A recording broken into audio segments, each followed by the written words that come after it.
Did you see that Jodi pled guilty today?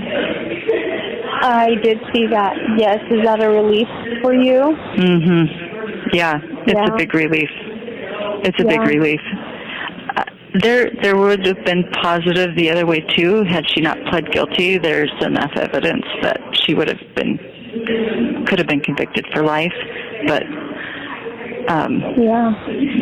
that would have been messy. It would have been really messy, and the kids would have. So. So do you and her get the same outcome no matter what now, or is there a chance that it would be different? That's a really good question. That's one that I've asked Lamar. No, we can still have different outcomes. So Ellie asked a little bit about this. I wrote it out in a text to her. But so the next thing that will happen is I will fill out, and she will fill out probation and there's another P, paperwork. And basically you go through your history and you tell them your history, which there's no history on me. There's nothing, no criminal history, no mental health history, nothing. And I'm also hiring a professional to do a mental health evaluation, just to say she's good, like there's no mental health problems at all. And then that will go to my probationary board. Jodi, she can lie on her paperwork, and she probably will. I don't think she's going to give them her history. But I think in the interview it's going to be apparent that she's mentally ill. And so that will affect how long someone, because they're looking, how repentant are you? How much responsibility are you taking? How are you aware that what you've done is wrong? And she's not. The only reason she pled is because she didn't want to do life, and she knew I would testify. The other thing is, on my plea deal, when I come up for probation, the prosecuting attorney can, will often, if they think that you're a danger to society, will talk to the probationary board and or write them a letter saying, I think she needs to stay where she is. He's going to stay neutral and not write any letter when my probation comes up, which is a really big deal. But for her, he's not going to stay neutral. So we can come up to probation, and I can get off on probation, and she may not. So what does probation look like? Like, what does that all entail? It can look like several different things, I think. I'm still learning about this, and I think I never realized how complicated it is. I always thought you pled guilty and they'd tell you how long you're in. Yeah, there's a lot of terminology to know.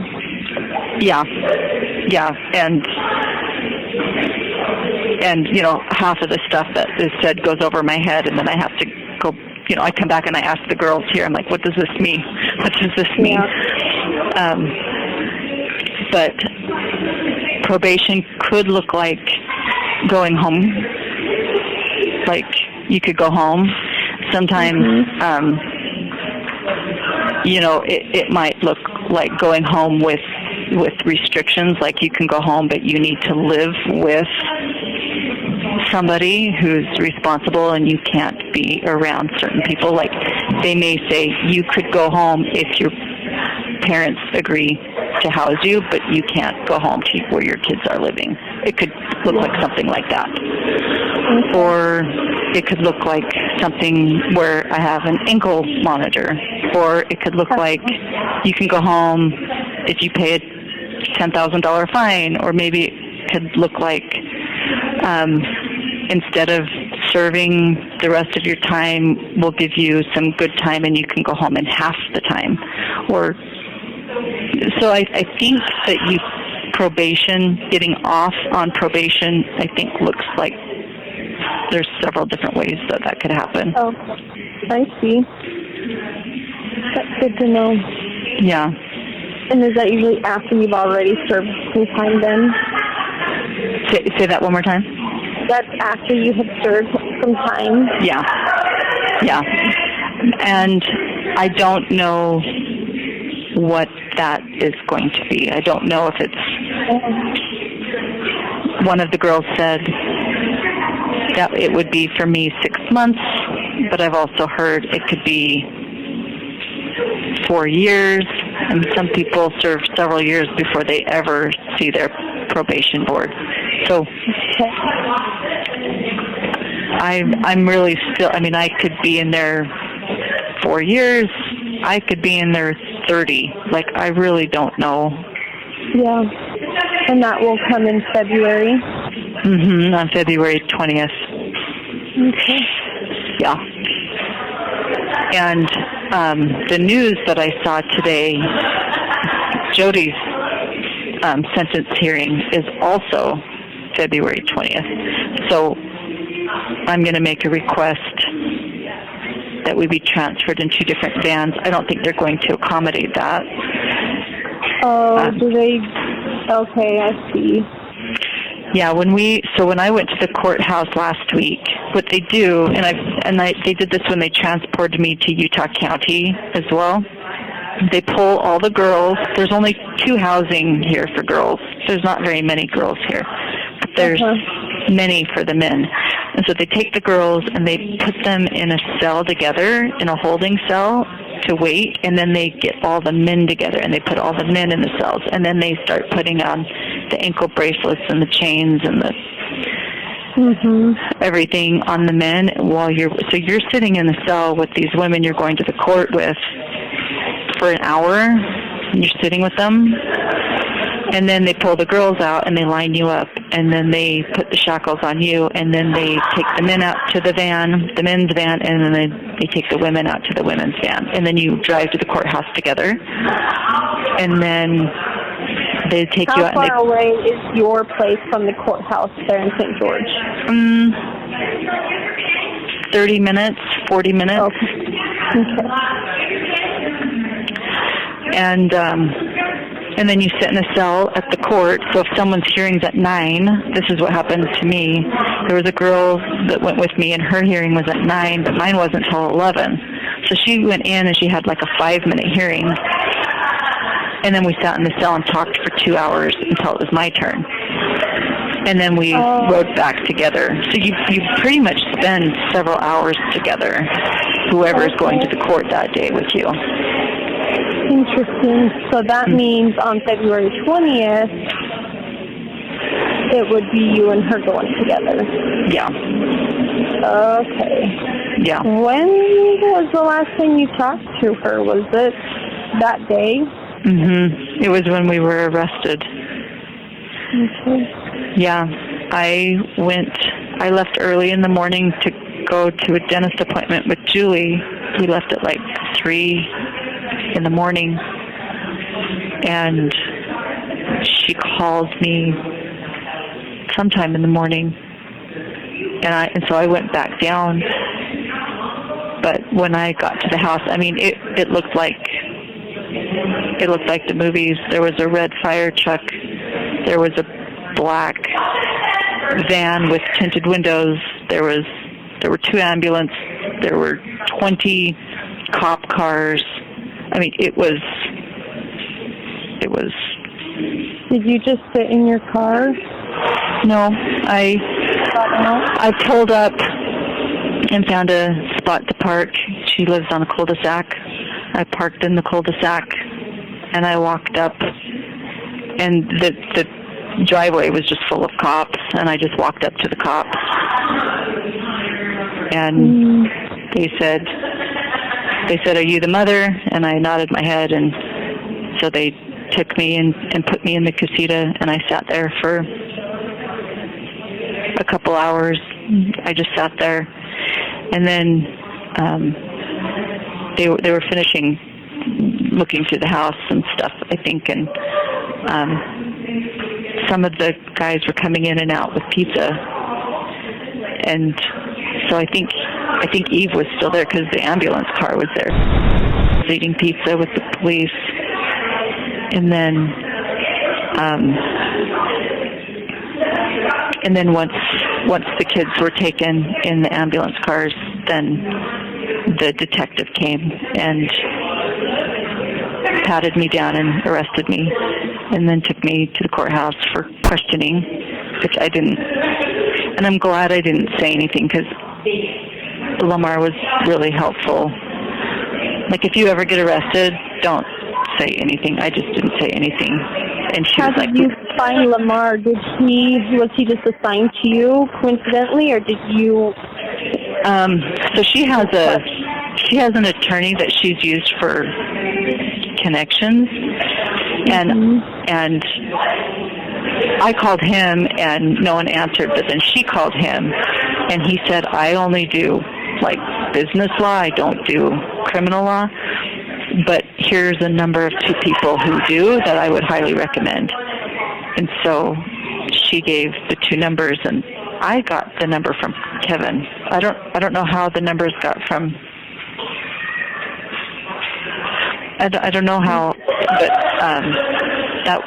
Kevin said, here's your attorney and this is her attorney.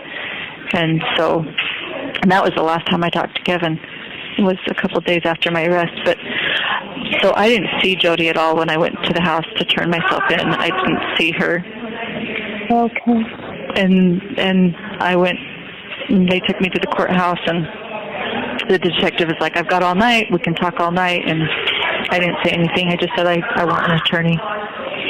So I could hear Kevin in the hallway talking, and then he left. And when they took me out of the room, they took me outside and cuffed me and said, again, they cuffed me again, and then they told me you're under arrest and then they told me two of the charges, and then they had me get in the patrol car, and that's when I saw Jodi. I saw Jodi was also in the patrol car, and she had surgery on her shoulder. She couldn't put her hands behind her back, so then they pulled her out and changed up the way they arrested her so she could drive with her hands in front of her. And then we had about a 45-minute drive to the jail. And that was the last time I spoke to her. We were in the back. And we didn't say a whole lot. I mean, we talked the whole time, but I don't remember really saying a whole lot. We sang hummed a couple hymns, and she was still justifying the whole time. She's like, don't worry, we'll have our day in court. And then when we were booked in, they put us in separate cells, and we've been in separate cells ever since. So. Okay. Do you hate talking about that kind of stuff? Does it trigger anything, or is it just? No, I don't. I think it's fun. No, I don't mind talking about it. It's maybe good for me to talk about it. I don't know if you like talking about it. I was just wondering if it triggered anything. But if you're doing okay mentally, and then that's okay. Yeah. Okay. Yeah, it's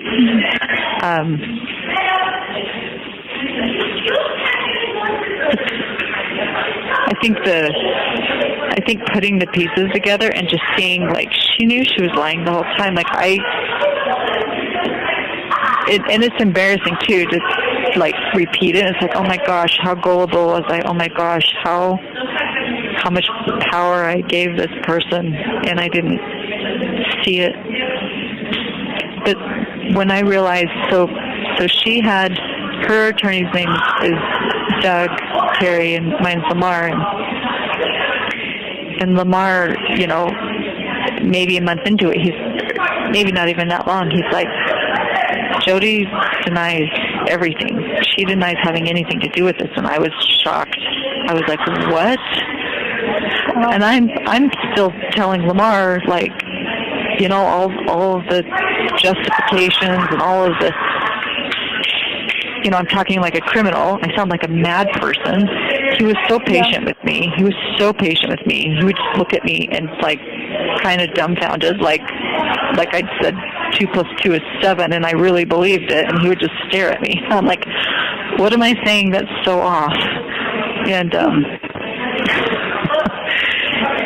but that's because I really believed it. But then when I heard that Jodi was not talking like that, she was denying the whole thing, it told me she knew all along. It's like a little kid who doesn't know it's wrong to pee in their underwear. Like, they don't know. They're not embarrassed by it. It's like, oh, I was supposed to pee in the toilet? Oh, oops. But you get a 6-year-old. You know, you get a 6-year-old who knows they're supposed to pee in the toilet, and they're peeing down the heater vent. They're going to try to hide it. Mm-hmm. And that's when I realized she knew all along, and she's hiding it. And then I was like, crap, what am I done? And that's when things kind of started turning. I was like, she's not been honest. I didn't know she wasn't honest. I didn't know she would lie. And then it's like, what else has she been lying about? Where else have I been deceived? What was that? Oh, no, I was just, agreeing. Yeah. You did see it. Yeah. Yeah, and it was just like the little string that started pulling apart this fabric. I'm like, oh my gosh, what have I done? Like, what? I can talk about it now. Yeah, go ahead. Lamar was just very, very kind that day that we met with him. It was very kind and just visit with us. Oh, like miraculous. Yeah. He and his wife. Mhm. Yeah, he had a way of, like, he didn't beat around the bush. Like, there were some times he would say things that were shocking to me. Like, he would, like, repeat what I said, but he would say it in a different tone so I could hear myself. And he's like, is that really what you think? And I'm like, oh. And he would, but then there were other times that... You have 1 minute remaining for this call. Do you want to end the call, or do you want me to call you back? How do you want to... We can end for today, and then we can always talk again. So, yeah, I'm just really glad that he's there to kind of help you through it, and. Yeah. Well, that first night I was in the jail, I just felt really strongly like, I'm sending you help. Help is coming.